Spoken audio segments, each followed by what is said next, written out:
Greetings and salutations, my friends. Welcome to How To YouTube, a complete guide, episode 4. Today, we are going to talk a bit more about thumbnails and the design, but also the layout. Everybody has their own design. We'll talk a little bit about it, but really important things to do with the layout, which lots of people totally forget about, and also the importance of playlists. YouTube loves it and loves you and your channel when you have playlists and people watch multiple videos on YouTube rather than just one, and they give you benefits for that. So we'll talk about that really important stuff. Let's get straight on with it.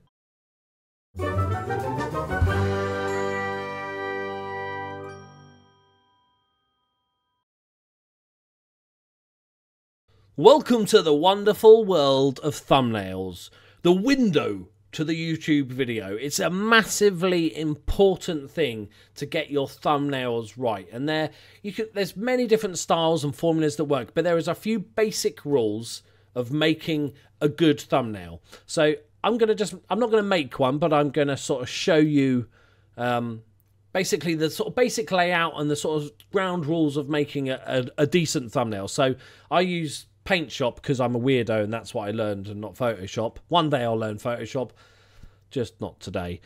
So your basic thumbnail size is 1280 by 720. So here it is. Here's our blank canvas. So there's a couple of rules that I stick to every time. So here is our blank canvas. Here is our thumbnail. So you're designing it nice and big. We're working out what you want to do. So firstly, the first thing to remember, always keep in mind, and this mistake is made by so many people, is that this area here, right, do not use your amazing skills and artwork here. Because if you look at any YouTube video, the timestamp of the video goes in the bottom right corner. So I've seen so many people put important information, text, in this area here, and it's just my OCD is kicking in. I've got to colour it in now, right?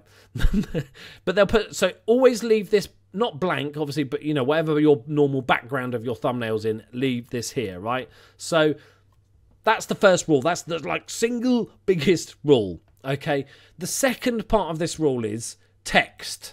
Text is fine in thumbnails. You don't want to overdo it, right? Let's go with my South Park font, and we're gonna go. I've got a series called The Journeyman, episode 15, 106, episode apparently 100 because I got fat fingers. Episode 165. We're gonna put that to. Imagine we've got a nice background to go on here and stuff like this. Nice clear. Make sure obviously the font, the color of the font stands out from the background. So you've got this lovely thing here. It's looking lovely. Always do this when you're designing thumbnails, is remember the size of a thumbnail when you see it.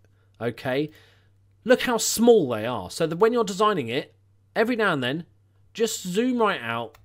Get it to the size of what it would be, sort of similar size as to what it would be when you're looking at it. Remember, even smaller on a phone or a tablet device, you know, this size. Now, I can see now, actually, what looked like a perfectly fine font is now just too small. So that is like the cardinal sin, you know, the biggest rule of making a thumbnail is make sure the font is big enough and it's clear enough and stuff like this. So, you know, lay it out nicely. It's a bigger font. Let's have a look at it now. There, you know, nice and readable, even at a small size. That's fine. So the next things you want to do, for me personally, I think this is where a lot of YouTubers go wrong, is branding. So as you can see in my thumbnails, every thumbnail I do has something that links it to my channel. So people that know my channel, they know my yellow and green logo and look.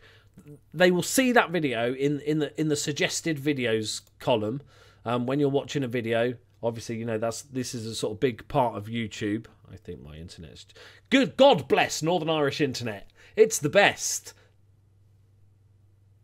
There we go. Eventually, so if one of my videos popped up here, you know, I'm very, very likely to see it, you know, or somebody that likes my channels go, oh, there's another one from Loki. So I think you need to take, especially your color palette that you've got in your channel art, and take it into those videos. So I have I have my folders here, and I've got my thumbnails. So depending on if I'm doing a guide or news, or if I'm doing a let's play or a review, I will just add this in. So here it is here with a little bit of fruity shading. Oh no, it's all one bit anyway. Okay, paste it in here as a new layer. Lovely. Lovely. So that goes on everything I do, because then it ties it all in, it brings it together. And that's why it's bottom left, not bottom right, because it's covering the timestamp. Don't make your thumbnails too busy.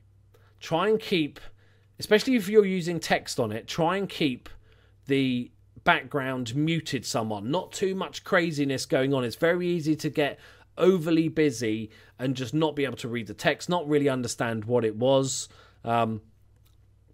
I'll show you sort of some my oldest videos, because obviously, you know, you learn this over time. Not the most popular. I want to look at the oldest.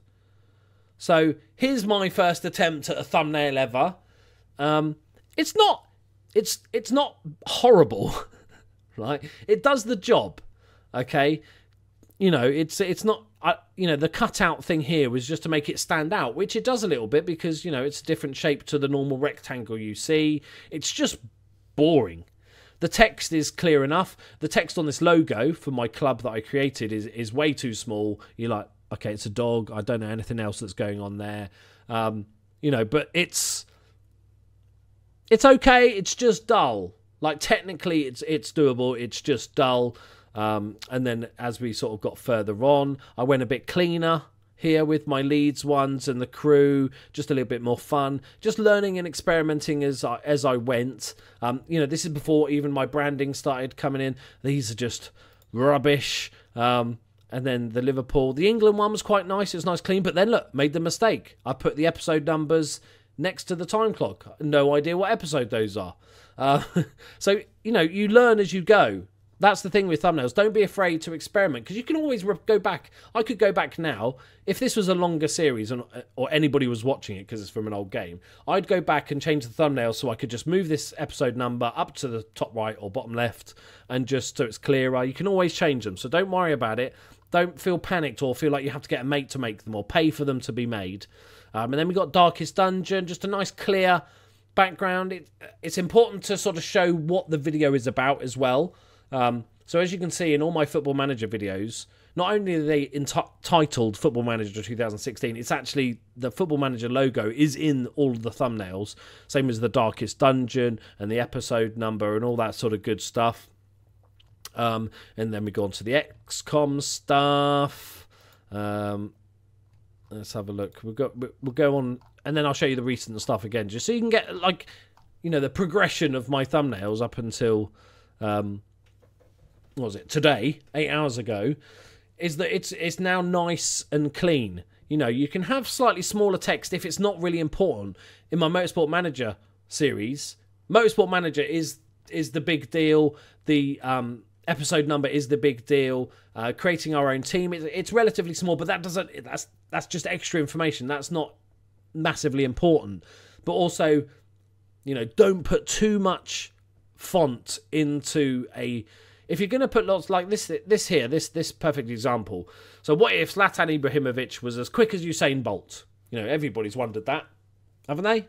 But because there's quite a lot of text here, I kept the background really clean and simple, so it's not going to be hard to read. It's still nice, you know, nice and easy to read, nice and clear for everyone, that sort of thing. You know, here's a bit of text here, so I kept the background nice and white. Whereas my normal Journeyman episode, it only ever says the Journeyman.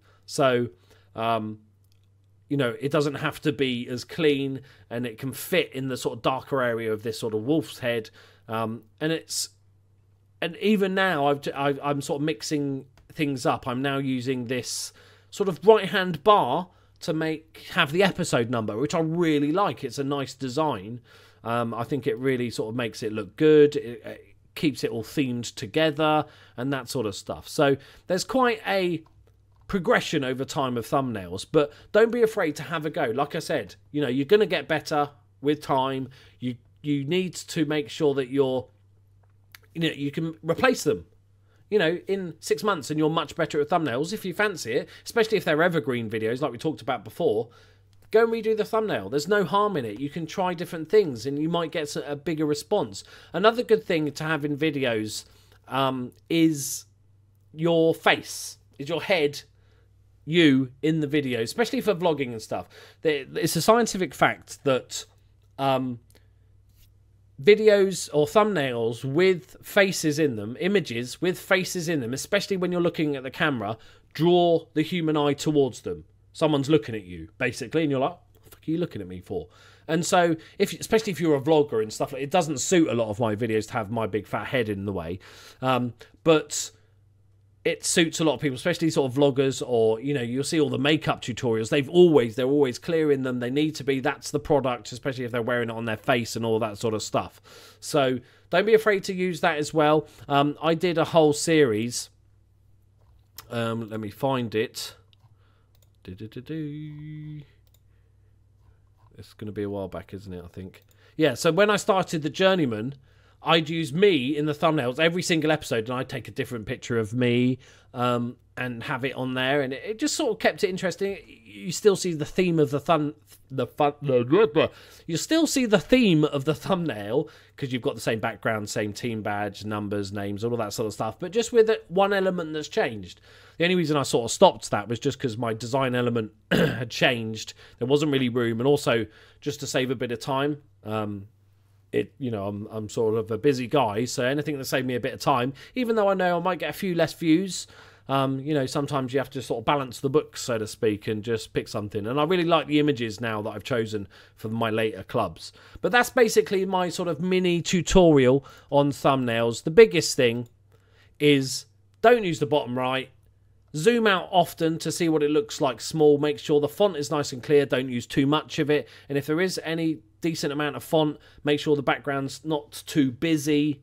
And don't put too many elements stuck together. Don't make it like a collage of photoshopped crap all in one thumbnail, because it will just look yucky. And try and keep the theme and your branding on point so people can recognize your videos from a distance. They can see in that suggested. They might be they might be one of your subscribers, but they're watching some other guy's video, and then they see in the suggested, they see one of yours, and they'll recognize it because it's got this logo in, it's got your face in, or it's got my colors in, that sort of thing.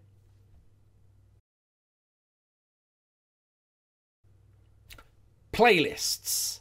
One of the most underutilized but most important things that you can have in your YouTube arsenal.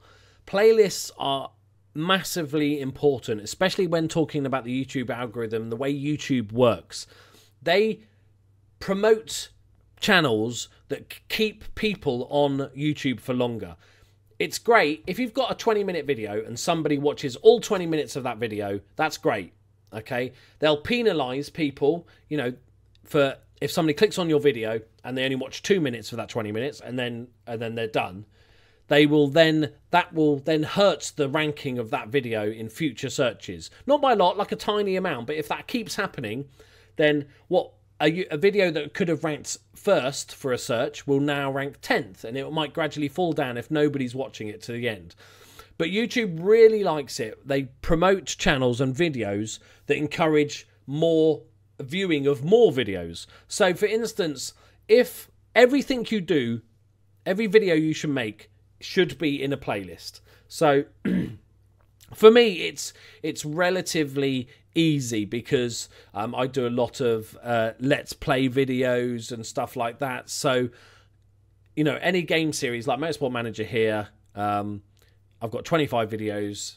It's just the entirety of the Let's Play. So it gives that person, especially because I've got it promoted heavily on my homepage, is that rather than just watching that one video, they go, okay, I'm just going to play all. And they'll sit there and watch multiple videos, which YouTube absolutely loves. There's also a secondary benefit that not many people think about with the playlist system, is that think of it as secondary SEO. So you might have... I make Football Manager videos. So all my videos of the Football Manager Journeyman save that I'm currently doing are called Football Manager episode 12, playing Liverpool versus Chelsea, or whatever it is that it might be. And when you create a playlist, you're asked to give it a name. So this name in itself is searchable. I don't know if it will come up if I just let's have a look if this actually I don't really want to type it out, but it's just not letting me copy that one little bit. Can we get FM17 The Journeyman? So I'm just going to search. I don't know if this will work, but you'll know. There you go. So you'll know that when you do YouTube searches, sometimes you'll get videos, and occasionally you'll get a playlist that pops up. And I'd much rather somebody clicks on this playlist than clicks on one episode, because they might watch another episode. Oh, I've got another 20 minutes, I'll watch another episode. But if you just get them to click that play all button, you can get them to watch 5 or 6 episodes, proper binge watch. And like I said, this is SEOable, so people will find your playlist. So you can try different things. If I've called all my Football Manager videos, Football Manager 2017, The Journeyman, episode 20, right? If I then call my playlist FM17, The Journeyman, which I have, then some people search for FM17 rather than Football Manager 2017. So I'm sort of a double attack. There's 2 chances that I might appear in their search results. So, and it's in.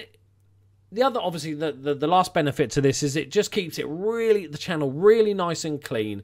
It saves people having to scroll through looking for the next one of the series, especially if you've got multiple series on the go. Like, YouTube does a good job at recommending the next video in a series that you're watching, but it doesn't always, you'll know full well, it doesn't always get it right. So having these sort of playlists, it keeps it nice and clean. You know, somebody can tweet me saying, oh, I'm looking for a decent series to watch, any recommendations? And rather than posting episode or tweeting them episode 1 of my Bolton save, I just send them the link to the entire playlist.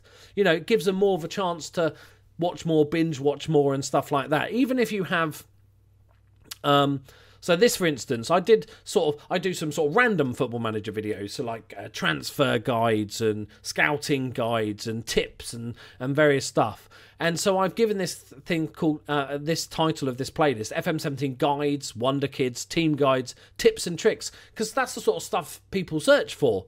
Even if none of my videos are titled Team Guides, Tips and Tricks, if somebody types that in, they're going to find this playlist. So it's a two-pronged attack. So even if there's not fully related, if it's not a video series, you might have, going back to my, I don't know why this has become my standard alternative explanation, but if you're doing makeup tutorials, for instance, you might do 20 different makeup tutorials on 20 different types of makeup.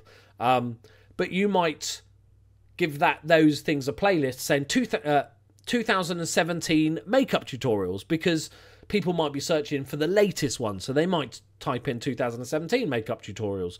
So you'll catch more people that way. So they are really, really useful, and you should use them straight away, because it's a pain in the arse if you've been doing your channel for 2 years and you've got 500 videos, then deciding to put them all in playlists is a bit of a ball ache. So get going straight away. Get used to using them. When you upload a video, you have the option to immediately put it into a playlist. So get used to doing that. It's really, really useful.